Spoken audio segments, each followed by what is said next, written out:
Magandang hapon mga kalapatids. Ako nga pala si Jerome Loyola ng Lucena City. Yun, siyempre, bago ulit natin simulan tong video to, sir. Maraming salamat sa thank you. pag-unlock na makapag-lock visit ulit sa'yo. Nakarating kali dito.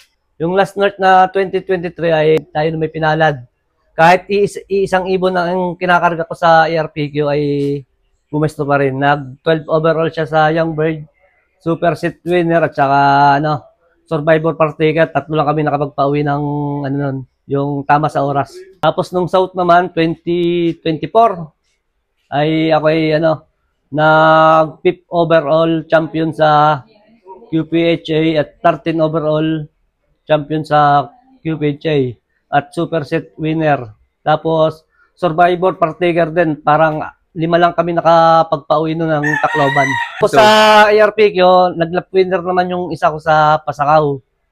Ayun, may nakuha rin naman tayo doon kahit paano na kunting pera. Ayos, tinan nyo mga kalapatid. Sunod-sunod yung pagkapanalo ni Sir Jerome. Ano yun, sir? Iba-iba yung bloodline? Oo, iba-iba yung pumalo sa akin. Ano yung mga nanalo sa yung bloodline? Yung sa Norte ay Sablon tsaka Puyo ni JR Apo. Galing kay Boss Golden Boy, kay Yuri Abreu sa Lucena. Tropa. Tsaka nung South naman ay Ganos tsaka Cartius. Line ni Sir Bart tsaka ni Roald Makatangay at tsaka ni Sir Blackwater Loop, si Kuya Totsi Dikigan. Yun ang mga bloodline ng mga tumira sa akin ngayon. Ayos, congrats ka, sir. Tapos ito yung mga achievements niya, mga kalapatid. So, nakaayos kulang pa yan. Marami pang hindi yung wala pa yung Tacloban kung mga trophy dyan eh. Ilan pa manadagdag dyan, sir? Baka mga 3-4. Sunod-sunod yung panalo mo, sir, ano? Oo, sa awa naman ay sunod-sunod. Consistent pa rin naman kahit hindi tayo nag-first overall. Pasok pa rin naman sa top 10. Ano yun, yung sistema mo, sir? Pabago-bago Wala, ka hindi ko na binabago yung sistema ko. Ganun pa rin. Alaga lang tayo sa herbal eh. Sa victory o ideal. Pagka walang victory o ideal lang gamit ko. Tsaka pabaon, supra. Hindi ka na pala nagbago ng diskarte mo, sir? Yun lang. So, sir, pwedeng may pasyal mo kami sa bago mong look? Ay, tara. Tara mga kalapatids. Pasyal tayo. Kasi mga kalapatids, nilipat na yung look niya. Ako'y nag-ano rin ng mga bloodline ng sa mga sikat din. Ano mga bagong dagdag mong bloodline dito, sir? Ang naditong dumagdag sa akin ay Sablon, Ginuclick, tapos Jan Arden. May pasok na paro sa ex-Batanes. Kay Jan Avila daw yun na galing yung magulang. Meron din akong bago rin dito galing sa kay Idol Tan Brothers. Ang mga kumakana rin lang, nadito yung kapatid ni Lady Smasher tsaka yung si Silver kung tawagin. Overall nila sa QPRPA tsaka sa SLFU. Ayos ito mga kalapatid, yung mga bagong susubukan ni Sir Jerome. Napakita ko lang. Mga kalapatid, so nesmate nung champion May nila susubukan akong anak ito. Mabait talaga yung dalawang yung magkapatid. Kahit sa kalaban nila, nag-ahot no? Ay tropa-tropa kaibigan din naman namin yun. Namin na Yuli. Ayos. Sir Pao. Pero ikaw, sir, anong diskarte mo sa pairing? Winner sa winner o ay hindi naman. Kung basta't yung may duguring na nanalo ang lahi at kita kong ayos namang pagparisin sila ay okay, ay pinapares ko sila. Tapos pag ayaw ko ng malaki pares ang pinapares at malaki din ang nagiging anak, parang bagol, ako nababagulan. Ang ginagawa ko ay maliit saka malaki. Tsaka sa mata rin, natingin din ako sa mata. Anong sa mata? Yung pagparehas per, ay hindi ko pinagpapares yun. May kasabihan ng matatandang panser na para daw na hindi nalayo. Yun lang naman hindi ko ginawa yun. Ang ginawa ko, pula ang mata, pagka yung isa medyo pearl ay, yun, pinagbabangga ko sila. Ayos naman ang resulta nakakapagpa-overall Taon-taon si Sir Jerome, mga kalapatids Sa ibang mga supplements, may binibigay ka pa sa kanila? Victory. Yung digestion para sa panunaw nila. Araw-araw. Tapos, meron pa nga pala isang tropa na binibigyan kami ni Yuli ng ideal. Yun, kung tawagin si Kuya Mike Guerrero, yun, may shop dito sa Isabang. Bagong panser din, bagong panser.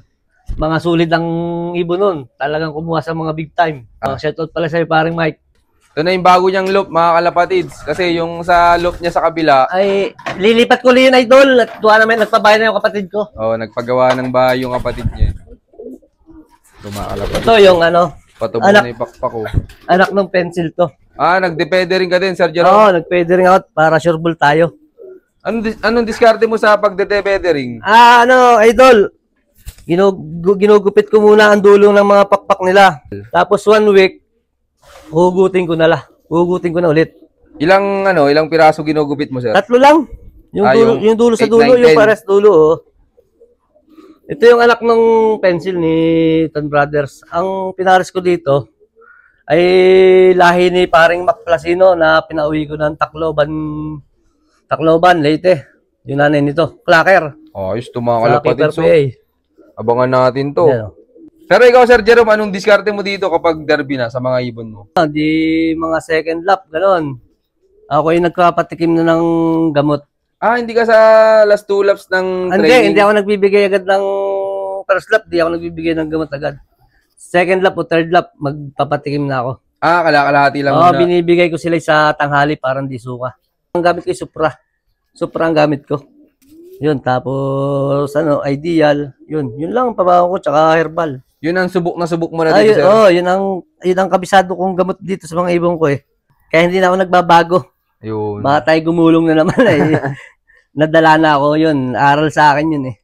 Tinan nyo mga kalapatid, so sa second lap derby pa siya nagpapatikim ng gamot. Mga ilang kilometer sa'yo dito yun, sir? Saka mga na yun, mga magto 200 na. 200 na. Kabagay, kaya naman ng ibon, sir, no? Yun lang ang gawa ko. Paulit-ulit lang na sistema ang ginagawa ko dito. Hindi ko na pinahihirapan ang aking sarili para mag-kondisyon ng ibon. Sa TOS, anong diskarte mo dito, sir? Sa TOS naman, idol ay kami nagpapatos sa tropa. Binabayaran na lang ni Sir Pau. Doon, si parang De La Rosa. Hanggang Unisan lang kami. O kaya pinakamalayo mula na eh. Yun.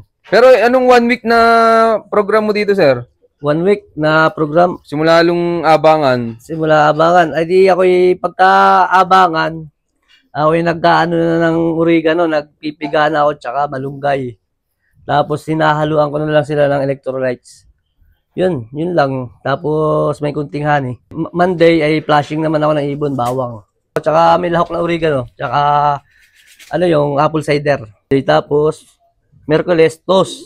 Tapos Huwebes, pagka tos ulit. Biyernes lang pahinga ng ibon kahit di mo napaliparin. Tapos biyernes ka na nagpapabaon. Nagpapabaon ko. Biyernes na tanghali ang bigay ko sa kanila.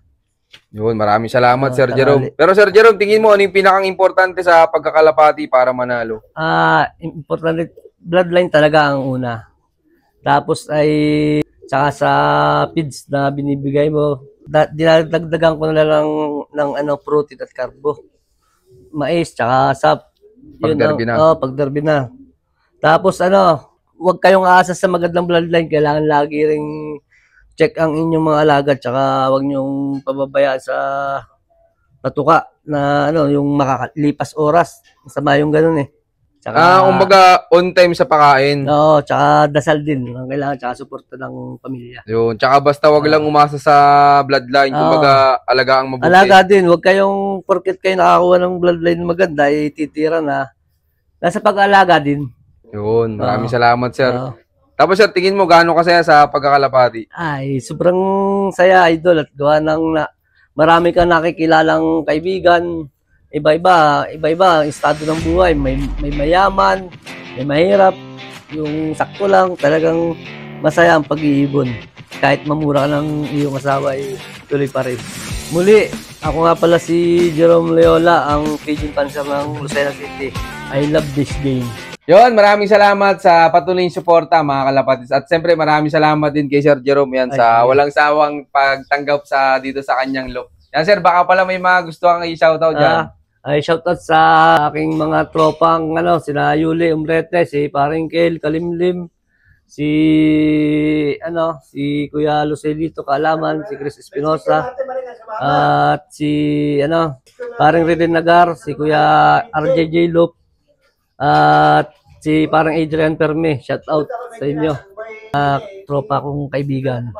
At shoutout nga pala sa pinsan kong nag-abang nung ibong ko nung nakarera ko ng Norte nitong 2023 at ako'y na-dengue. Ay ako nasa ospital noon. Siya nag-clock nung ibon. Shoutout sa iyo, pinsan Adonis Cabanyas. Shoutout sa iyo, pinsan. At saka sa boss ko, kay Sir Pau Chua, at saka kay Sir Fernando po. Shoutout po sa inyo. At saka pala sa supportive kong asawa. Shoutout sa iyo, Mahal. Mayrin Abuso Loyola. Shoutout, Mahal. Yun, oh. Yun, shoutout sa inyo lahat, mga kalapatids. Maraming salamat sa patuloy support. At abangan nyo pa yung mga susunod kong follow-up visit sa iyo na keep watching and God bless you all. Thank you.